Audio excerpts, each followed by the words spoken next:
പ്രിയപ്പെട്ടവര്, അവസാനം ഖദീജ ബീബി റളിയല്ലാഹു തആല അൻഹ അല്ലാഹുവിന്റെ പ്രവാചകന്റെ കയ്യിൽ പിടിച്ചിട്ട് അവിടുന്ന് പറയുന്നു, നബിയേ, എനിക്ക് പോകാ സമയമായി നബിയേ. 25 കൊല്ലം നമ്മൾ ഒരുമിച്ച് ജീവിക്കാൻ തുടങ്ങിയിട്ട് 25 കൊല്ലത്തെ ജീവിതത്തിന്റെ ഇടയിൽ എപ്പോഴെങ്കിലും ഞാൻ അങ്ങയുടെ മനസ്സിന് വേദനയുണ്ടാക്കുന്ന എന്തെങ്കിലും ഞാൻ പറഞ്ഞു പോയിട്ടുണ്ടെങ്കിൽ എനിക്ക് പൊരുത്തപ്പെട്ട് തരണേ യാ റസൂലല്ലാഹ്. ഒരു ഭാര്യ തന്റെ ഭർത്താവിന്റെ കയ്യിൽ പിടിച്ചിട്ട് പൊരുത്തം ചോദിക്കുകയാ. ഓരോ രാത്രിയും ചോദിക്കണം പെങ്ങള്, ഓരോ രാത്രിയും ചോദിക്കണം പെങ്ങള്. അല്ലാഹുവിന്റെ റസൂല് കരയാൻ തുടങ്ങി. പ്രവാചകന്റെ കണ്ണിതാ നിറഞ്ഞിട്ട് താടി രൂപത്തിലൂടെ കണ്ണുനീരൊഴുകുകയാണ്. പ്രവാചകന് കൊച്ചു കുഞ്ഞുങ്ങൾ കരയുന്നത് പോലെ ഇരുന്ന് കരയുകയാ.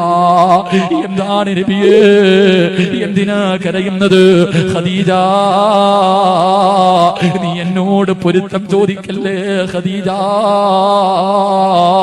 നിന്നെ കുറിച്ച് പറയാ ഒരു ന്യൂനതയുമില്ല ഖദീജ.